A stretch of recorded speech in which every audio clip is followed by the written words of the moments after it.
Bueno, muy bien, vamos ahora al caso Obando. Lucrecia, una condena que indigna a toda la sociedad, incluso este caso podría llegar hasta tribunales internacionales y asociaciones de derechos humanos internacionales por la condena a María Obando.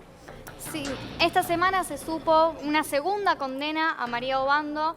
Es un caso que realmente genera mucha indignación porque María Obando fue condenada por segunda vez, esta vez a 20 años de prisión por corrupción de menores, en realidad por facilitar, dice la justicia, a su hija, una de sus hijas y una de sus nietas sean abusadas sexualmente por otros dos jóvenes llamados Lucas Laurindo y Marco Ferreira, que actualmente tienen 24 años y que fueron condenados a 12 y 18 años de prisión por abuso sexual. Uno de ellos Pero era, perdón, la expareja de de ella, de una de Obando. una de sus De la hijas. hija. De la hija.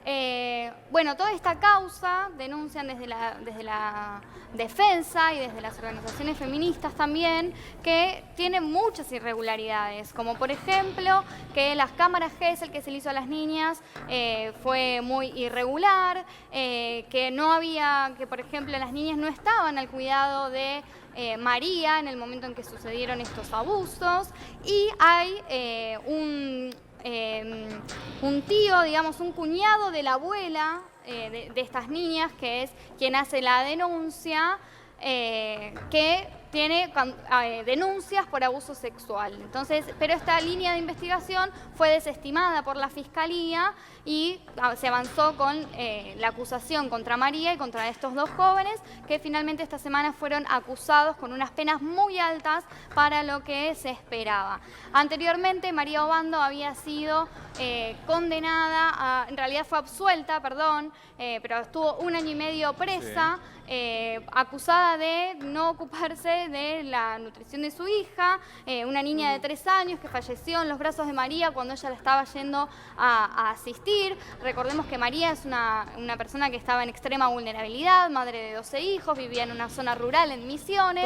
Tuvo a su primer hijo, primera hija a los 15 años. Sí. Ella era menor de edad cuando fue madre. Exactamente, no estaba alfabetizada, estaba a cargo de todos estos niños, y cuando quiso ir a buscar asistencia médica para su hijita de 3 años, en el camino, bueno, la niña terminó falleciendo y la acusaron a María por no haber asistido y no haber atendido, o sea, la culpabilizaron por la desnutrición de su niña, cuando en realidad María y todos sus hijos estaban en una situación de Claro, extrema vulnerabilidad y de extrema pobreza. Bueno, tenemos al abogado José Luis Fuente por Zoom. Es el abogado de María Obando. Doctor, ¿cómo le va? Buen día. Hola, buen día a todo el equipo, a toda la audiencia. Sí, yo formo parte del equipo que defiende a María, del equipo misionero de Derechos Humanos, Género y Justicia. Sí. Y bueno, somos parte de los que llevamos esta defensa y también recibimos esta dura sentencia, como bien señalan ustedes. Doctor, ¿qué tal? Barbie, Mauricio y todo el equipo, aquí los saludamos. Lucrecia también, que estaba haciendo un repaso del caso. Primero y principal, preguntarle cómo está María en este momento y en qué situación está. Bueno, María está detenida en la ciudad de Posadas, está aislada, no pudimos tomar contacto físico, visual con ella. Bueno, en teoría por los protocolos del COVID, ella fue trasladada del Dorado a Posadas, son 200 kilómetros, y desde el equipo la asistieron con bueno, víveres y cuestiones básicas, pero no pudieron tomar contacto con ella, no hubo nadie que pueda resolver eso ayer, así que bueno, estamos todavía, pudimos tener contacto telefónico, pero no así estar ni verla. María es una mujer que ha atravesado situaciones durísimas en su vida, Sí. pero también tenemos esperanzas que ella pueda reponerse de eso y lleguemos pronto a revertir esta detención, porque también tenemos que hablar de la arbitrariedad de la detención, porque ella nunca se ausentó tranquilamente conforme a los antecedentes internacionales que nuestro país está obligado a responder. Debería de esperar una sentencia firme en libertad, y sin embargo acá también hay una detención arbitraria luego de la sentencia, dado que nosotros vamos a apelar, por supuesto, y vamos a ir a otras instancias, como también señalaban ya ustedes hoy Sí. al empezar esta entrevista. Doctor, queremos saber un poquito más, ¿no? ¿Por qué se llega a esta condena de 20 años de prisión? Según dice el fallo, tenemos entendido que es por facilitar el abuso de menores, por no haber hecho nada para impedirlo, cuando en realidad se dice que al momento de esos abusos, estos chicos no estaban a su cuidado. ¿Por qué se llega a esto? Se ensañaron con ella, teniendo en cuenta lo que contaba nuestra compañera Lucrecia, ¿no? Que también ya había sido condenado por la desnutrición de uno de sus hijos y muerte de uno de ellos. ¿Hay una hazaña contra María? ¿Qué es lo que pasa? Sí, hay elementos que son relevantes cuando nosotros hace tiempo ya venimos señalando, ¿no? que hay una persecución sobre María, ¿no? María es absuelta en 2012 Sí, por esos delitos que señalaban, ¿no? Por abandono agravado de persona. Fíjese que era el mismo fiscal que llevó la imputación en este juicio y el fiscal en ese momento decía que en principio María mató a su hija, ¿no? sí, sí. Y luego, como era insostenible absolutamente, señalan, ¿no? la omisión, no haber evitado. En ese entorno, ahí podemos hablar también de la falta de perspectiva de género. Estaba el padre de la niña, había un montón de personas. María no estaba sola en ese contexto familiar. Sin embargo, el fiscal solo la persiguió a María. Ahí vemos cómo hay un ensañamiento, ya un sesgo por parte del fiscal de la falta de perspectiva de género, la falta de visión del estado de vulnerabilidad en que se encontraba María. Pero bueno, ella fue absuelta de en ese momento. Pero después de esto, María nunca sale de la mirada del Poder Judicial.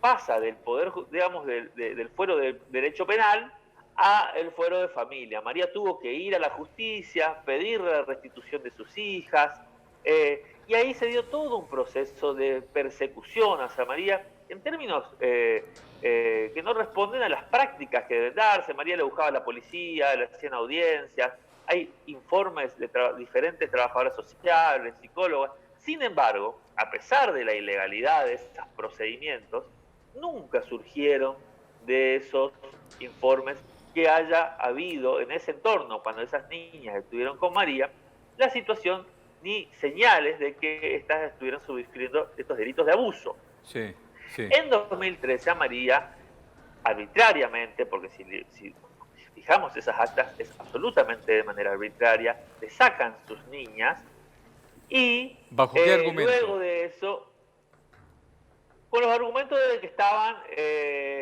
bueno, ni siquiera hay demasiado, no están fundadas, en esas actas no está fundado. Los argumentos, en teoría, son de que María no podía garantizar la integridad física, el bienestar de las menores, y le ponen en custodia y guarda de su abuela, Obarta, que ya, la abuela paterna, más allá de que el vínculo no está tampoco establecido en términos formales, pero le dan la guarda a esta señora. José Luis, Y esta señora luego es, sí, ¿qué pasa con esta línea de investigación que entiendo que no fue investigada respecto del cuñado de esta abuela paterna, que había sido denunciado o tenía algún tipo de denuncia sobre abuso sexual? bien. ¿Qué sucede? Aparece esta denuncia de abuso de las niñas, denunciando a María y a su contexto, y desde la defensa decíamos que era imposible, porque teníamos conocimiento de todo lo que pasó esos 2 años, que María estaba todo el tiempo siendo controlada, y ahí no había nada. Entonces siempre de la defensa decíamos, estos abusos tienen que haber sucedido en el entorno de esta señora denunciante, Obarta Godoy. Lo decíamos y lo sosteníamos, y denunciábamos que la instrucción y el fiscal ya después del juicio nunca profundizaban en esta línea, porque veíamos que en las cámaras Gesell no se desarrollaba hipótesis al respecto, que es lo único que ellos siempre sostuvieron, que ahí estaba el elemento probatorio. Y lo que sucede en el juicio, que fue extenso, duró más de un mes, ahora tuvo interrupciones, renunció el presidente del tribunal por entender que había nulidades, porque no estaba la imputación clara, los hechos no estaban claros, precisos, circunstanciados, como nos enseñan en la facultad. No estaba claro cuándo y cómo se hizo, ni quiénes. Sí. Y en el medio de todo ese escándalo, empezando a tomar las testimoniales ya en el juicio, surge de que había una denuncia a alguien más Y surge de la testimonial de esta señora Dubarta, que era la denunciante. Sí. Empezamos a pedir, profundizamos desde nuestro equipo y nos encontramos el último día de audiencia de pruebas con un expediente de la ciudad de Iguazú con 15 días de diferencia de las denuncias, donde esta señora Dubarta denuncia a su yerno, el señor Armoa, por abuso a una de estas niñas y a otra chica que es pariente también, y hubo sentencia concomitante en los tiempos. Mientras se desarrollaba una instrucción aquí en El Dorado, a 100 kilómetros se desarrollaba otra instrucción, con la particularidad que era el mismo juez de instrucción que llevaba las dos investigaciones. Y las mismas Sin embargo, víctimas. Y una de las mismas víctimas, Claro. al menos. Claro, claro. ¿Por qué decimos al menos? Porque no hubo ni siquiera informe médico en ese expediente de Iguazú. La doctora, que es la misma que presenta informe médico en dice, recomienda no hacer informe médico para no revictimizar, siendo que la situación descrita en la denuncia era de abuso y conforme a la ley debían profundizar. O sea, ahí también encontramos el marco de ilegalidad. José Luis, Pues este señor Armoa fue condenado, sí. y teniendo en cuenta esto y que surgió de la testimonial de la propia denunciante, ¿cómo es que el Tribunal Oral Penal 1 del Dorado en su fallo no abrió ningún tipo de investigación respecto de este señor o de otros posibles implicados en estos abusos? Lo que no sucedió es que hayan conectado nunca, ni en la instrucción, ni en el proceso ya del juicio, estos hechos, que siempre lo sostuvimos de la defensa. Y del punto alarmante donde este señor Armoa fue condenado por ese abuso a una de las niñas. Y sin embargo ellos no pudieron conectar y decir, bueno, pero acá hay abusos en la misma fecha, la misma denunciante, las mismas menores. Tenemos que profundizar acá, porque claro, evidentemente son los mismos tiempos. Eso no sucedió. Y hay algo más que les agrego.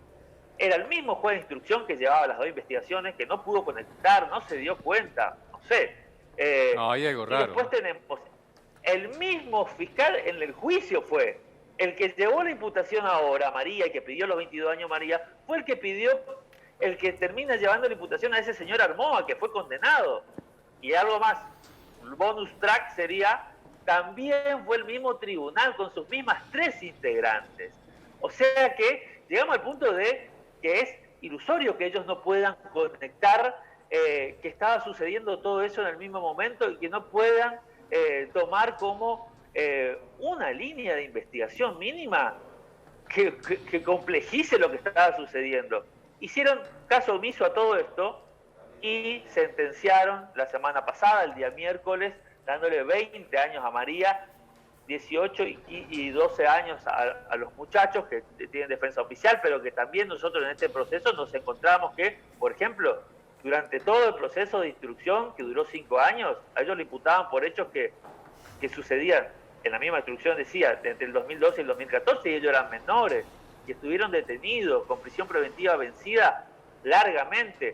O sea, hay un paquete de irregularidades constitucionales y de derecho internacional gravísimas en este caso, que por supuesto nosotros estamos denunciando y vamos a llegar a todas las instancias nacionales e internacionales que haga falta. Claro, ¿y ella cómo está ahora? ¿Es optimista, digamos, más allá de todo lo que usted cuenta, que aparentemente tiene todas las de ganar, ¿no? Pero mientras tanto fue condenada a 20 años de prisión, algo no menor, por cierto. ¿Ella confía en que se va a revertir como pasó la primera vez que fue condenada? No, aclaro que María nunca fue condenada antes, fue absuelta. Claro, bueno, por eso, pero la absolvieron porque sí, primero... Y sí, María es una mujer fuerte. La vida le ha golpeado, el Estado ha estado ausente durante toda su vida, sufrió todos los tipos de violencias de género habido y por haber. Claro, doctor, María es una vulnerable entre las vulnerables. El colectivo feminista la apoyó y la ayudó y ayudó a que salga adelante, ¿cierto? Sí, acá hay una particularidad que nosotros fíjese que en este caso estamos hablando de delitos de índole sexual, ¿no? Sí. Pero la claridad que veíamos ya a la hora de hacer el análisis del caso llevó a que sea unánime el acompañamiento del movimiento feminista al ver que era muy clara la hazaña que había sobre María. Es que María también es víctima, doctor, también. Eso hay que tener en cuenta. José Luis, Totalmente. te Sí. consulto, ¿cuál es la situación de los dos chicos que están condenados? Que entiendo que en el momento en que denuncia esta abuela que supuestamente ellos cometieron los abusos, eran menores de edad y fueron juzgados como adultos. Eso por un lado, y por el otro, que se habla que tenían ellos alguna situación particular y que uno de ellos podría tener algún tipo de retraso. ¿Cómo es esta situación de estos chicos que además estuvieron 5 años detenidos sin una condena? Sí, tenemos 5 años sin una condena, no se los trató por el régimen penal juvenil, había situaciones particulares también, ¿no? Desde su estado de salud, por decirlo de una manera, y tener en cuenta que eso que afirmaba el fiscal, que también es un expediente aparte, nunca fue probado, o sea, solo hay no hay un solo testigo definitivo que diga que había una relación entre María y estos niños que tenían 16, 17 años en ese momento. O sea, María es una señora grande que es hasta irrisorio pensar en que ella era la pareja de uno de estos niños en ese momento. Así que y tampoco está de ninguna manera probado eso en el expediente. Así que la situación de ellos también es de suma irregularidad. Nosotros desde nuestro equipo, cuando nos empezamos a profundizar en la situación, también tomamos una defensa de ellos porque no podemos convivir con un sistema de justicia patriarcal, revictimizante y arbitrario como este, ¿no? Claro. Hay un punto que les decía, el rol que juega el fiscal Rodríguez aquí, que es el mismo fiscal de la causa del 2012, ¿no? Este fiscal que en esa causa del 2012 decía que María había matado a su bebé, que después María omitió, que después ella fue absuelta, es el que con un discurso absolutamente de odio, revictimizante, con un sesgo criminalizante a María, que el que lleva esta imputación todo el tiempo y el que hace también crear, hasta la pone en riesgo a María, crear un ambiente de odio hacia ella, poniéndolo en una posición de mala madre, que una vez que él instala eso aquí en la sociedad local, la hace culpable de cualquier cosa que suceda en su entorno. O sea, María después ya es culpable hasta del robo que pasa en el barrio, porque el fiscal la pone en una posición de mala madre. Y eso también ahora queda muy a la vista en este juicio, que por suerte hay un marco grande, como decías vos, de organizaciones de derechos humanos y feministas que se han involucrado en este tema, y va a quedar a la vista el rol del fiscal porque este juicio fue grabado. Doctor. Por ejemplo, Asociación Pensamiento Penal está involucrado, el Ministerio de la Mujer había presentado un informe técnico respecto a la falta de perspectiva de género al llevar la imputación y que pedía perspectiva de género a la hora de la sentencia. Bueno, y así hay un marco muy amplio que va a profundizar, y esto realmente va a estallar por el grado de irregularidades, de ilegalidad que hay. Doctor José Luis Fuentes, agradecemos muchísimo la comunicación y obviamente vamos a seguir de cerca el caso de María. Muchísimas gracias y vamos a volver a comunicarnos seguramente en algún momento con usted. Muchas gracias a ustedes. Y bueno, este no es un caso aislado en Misiones. Nosotros tenemos, hace 11 años estuvo Cristina Vázquez detenida ilegalmente. La Corte Suprema en el 2019 la liberó y se suicidó exactamente hace 2 meses.